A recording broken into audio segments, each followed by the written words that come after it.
Isang magandang araw ng bakbakan mga kaibigan. Welcome po sa Boxer Shorts. Ako si Atty. Ed Tolentino, kasparing partner niyo sa usapang boxing. Dito sa Boxer Shorts, we do not monetize. Wala po kayong advertisements na makikita dito. We are fueled strictly by our passion for boxing. Kaya handog ko sa inyo straightforward information, walang halong sarswela o mga clickbait titles or videos. At ngayon, pag-usapan po natin, by your request, ang isa sa pinakamalaking laban na naka-schedule sa Philippine boxing. This coming October 13, diyan po sa Yokohama, Japan, magbabalik na ang kwadro alas ng Philippine boxing, si Jonriel Casimero. Kanya pong haharapin ang Latino Beast, si Saul Sanchez ng California. Atin pong i-breakdown ang labang ito. Number 1, gaano kaimportante ang labang ito para kay Jonriel Casimero. And of course, tingnan po natin ang estilo nitong Latino Beast na si Saul Sanchez. Ano ang kanyang dadalhin sa ibabaw ng lona kontra kay Jonriel Casimero? Kaya bang patahimikin nitong si Jonriel Casimero itong Latino Beast na si Saul Sanchez? Lahat po ng yan pag-uusapan natin dito lamang sa Boxer Shorts. At nagbabalik po ang Boxer Shorts mga kaibigan. Atty. Ed Tolentino kasama po ninyo. Ating i-breakdown October 13, Yokohama, Japan, Jonriel Casimero versus Saul the Beast Sanchez. Gaano kaimportante ang labang ito para kay Jonriel Casimero? Well, i-breakdown natin. Number 1, ang venue ng laban ay Yokohama, Japan. Ito po ay 10 rounds junior featherweight limit of 122 pounds. Crucial na sa Japan gaganapin ang labang ito sapagkat ito ang pinaka-latest attempt ng mga Japanese promoters na ibenta sa mga Japanese fight fans itong si Jonriel Casimero. Sapagkat dito po sa Japan lumalaban ang undisputed junior featherweight champion na si Naoya Inoue. Hawak po niya lahat ng titulo sa junior featherweight division. So remember, yung huling laban po ni Naoya Inoue kontra kay TJ Doheny, this was for the WBA portion of the title. Hindi rank number 1 si Doheny. In fact, ang rank number 1 sa WBA ay si Murodjon Akhmadaliev. Pero dinefy ni Inoue ang WBA at pinili si TJ Doheny dahil umano popular sa Japan itong si TJ Doheny. So ganyan po tinutumbok itong laban ni Casimero sa Japan kontra kay Sanchez. Kung magiging magandang performance ni Casimero, maibebenta siya sa mga Japanese fight fans, mag-click siya sa mga Japanese fight fans, pwede pa rin mangyari ang labang Inoue versus Casimero. Kasi nga po, sa Japan talaga namamalagi itong si Inoue. Pangalawa, importante ang labang ito ni Casimero kontra kay Sanchez sapagkat dito formal na magtatapos ang halos isang taong inactivity ni Jonriel Casimero. Mula 2021, nung tinalo ni Casimero si Guillermo Rugundo, ay nakakatatlong laban pa lamang itong si Jonriel Casimero. At aminin na natin, yung mga laban na ito, hindi maganda naging resulta. In fact, controversial pa nga ang ilan. So, hindi impactful ang naging resulta ng mga labang ito. In fact, ang labang kay Sanchez this coming October 13, mga kaibigan, ito pa labang ang unang laban ni Casimero in 2024 at unang laban niya after almost 1 year. Ano ang nangyari doon sa isang taong halos wala si Jonriel Casimero? Malaki po in terms of his ranking. Sapagkat almost a year ago, mga kaibigan, nasa number 3 na pwesto na sa ranking itong si Jonriel Casimero. Sumusunod lamang siya sa WBO ranking kay Luis Nery, na number 1, at kay Sam Goodman na number 2. So, nakapwesto na a year ago si Jonriel Casimero. Now, remember, itong si Luis Nery, also ranked number 1 by the WBC, tinalo na po ito ni Inoue. And then, itong si Sam Goodman, this coming December 24, kakaharapin ni Inoue para sa kanyang IBF title naman. So mga kaibigan, as undisputed champion, hawak po ni Inoue all 4 belts, WBC, WBA, WBO, IBF. Ito pong 4 na titulo, dinidepensa niya by rotation. Sabi ko nga, nauna na yung Luis Nery for the WBC title and then WBA kontra kay TJ Doheny. Although, like I said, under protest ito ng WBA. Hindi nagustuhan ng WBA yung pag-define ni Inoue. Now, this coming fight with Goodman para naman daw para sa IBF title. So, ibig sabihin, kapag nanalo si Inoue kay Goodman, susunod lang ididepensa niya based on the rotation yung WBO title. So, kung hindi naging inactive si Casimero in 1 year, dapat sana nakapwesto na siya sa number 1 sa WBO Junior Featherweight ranking para assured na siya na siyang susunod kay Inoue. Ang nangyari, 1 year inactive, nalaglag siya sa ranking. From number 3, pumapalo siya ngayon at around number 6 sa WBO. In fact, naungusan na siya ni Carl James Martin, who is now ranked number 2 and will most likely be accelerated to number 1 if Inoue beats Sam Goodman on December 24. So, sana yung 1 year nakapwesto na itong si Casimero. Pero dahil nga inactive, nalaglag pa siya sa ranking.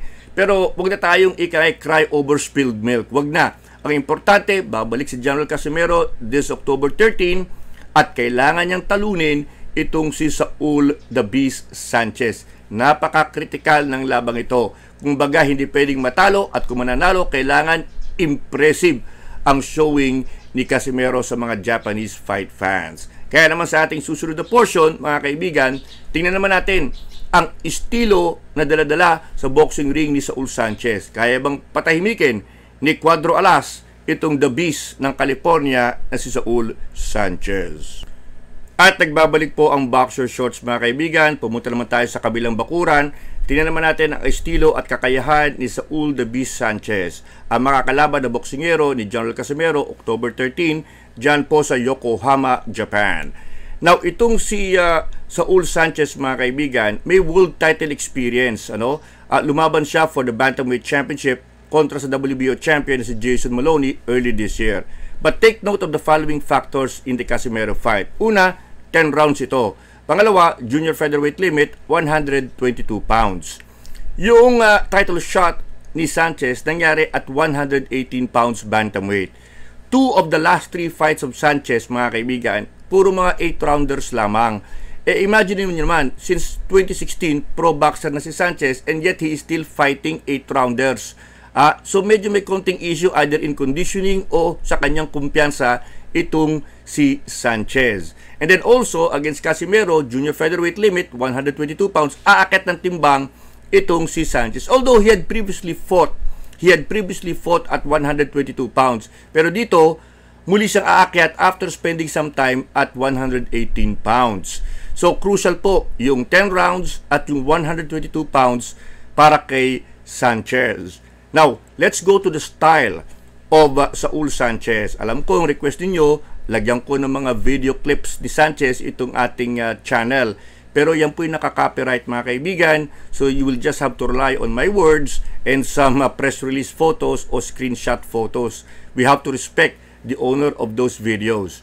Well, in terms of fighting style, mga kaibigan, pressure fighter, aggressive pressure fighter itong si Saul Sanchez. Kaya nga The Beast ang tawag sa kanya. The Beast. Matapang po, mabagsik. Itong si Saul Sanchez. Ang kanyang style, he comes at you, may jab, pero kip-kip. Ang dalawang kamao niya naka-plaster dito sa kanyang sides ng kanyang ulo, mga kaibigan. Very aggressive. Good jab, good body work. Itong si Sanchez, good 1-2 combinations. Pero mga kaibigan, may depektibo sa kanyang estilo. Napansin po natin yan sa ilang kanyang mga laban.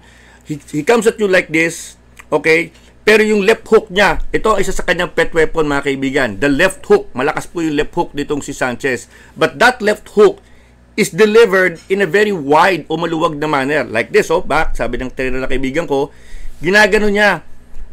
Kumbaga, lumalabas yung kaliwa, bago i-deliver sa panga ng kalaban, nag-i-stop over muna. Tapos tsaka didiretso, mga kaibigan. So, pag ganyan, buka, open siya for a counter uppercut. At dahil nga maluwag ang travel ng left hook, pwedeng ma-counteran ng counter right hand itong si Sanchez. Nagawa po ito ni Arthur Villanueva in the early rounds. In fact, in the early rounds, nasaktan niya itong si Sanchez. Napapaatras si Saul Sanchez sa tuwing nahuhuli siya ng uppercut at counter right ni King Arthur Villanueva. Bagay na pwedeng i-exploit ni Johnwell Casimero.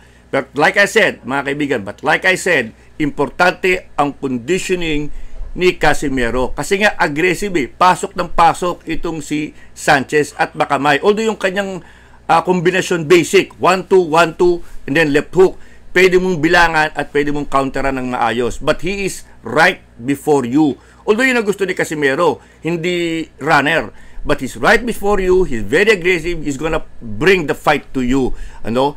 Pero let me be straight mga kaibigan, Casimero is the most accomplished boxer na makakalaban ni Sanchez. Way better than Jason Moloney, in my opinion. Ang problema lang dito kay Casimero ay yung kanyang conditioning. Matetest po ito ni Sanchez. Ito ang pinaka-main advantage ni Sanchez. 27 years old kontra sa 35-year-old legs ni Casimero. Malaking bagay po yan. Yung isang taon na nawala, yun na ikakapitalize ni Sanchez. So expect a lot of body work. Pipilitin ni Sanchez to test the body because maaaring suspect ito kay Casimero. But all things equal mga kaibigan, if the conditioning aspect is addressed, I think Casimero should have no problem in handling Sanchez mga kaibigan. There should be no problem kung walang problema sa conditioning mga kaibigan. At wag lang masyadong reckless. Kailangan ni General maging pasensyoso at makita yung sinasabing defect na na-exploit early on ni Arthur Villanueva. If he can capitalize on it, may paglalagyan yung Sanchez mga kaibigan. So ang ating request kay General Casimero, from being a V-logger maging V-glover, victory glover, because importante po ang labang ito.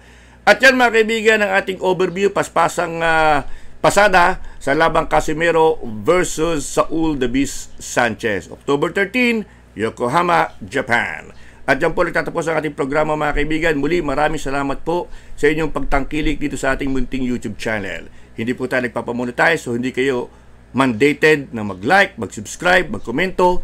Pero ginagawa po nyo yan, and I acknowledge itong mga komento po ninyo at pag-like at pag-subscribe. Maraming salamat po. Until the next episode of Boxer Shorts, ako si Atty. Ed Tolentino, nagpapaalala, walang personalan, buntalan lang.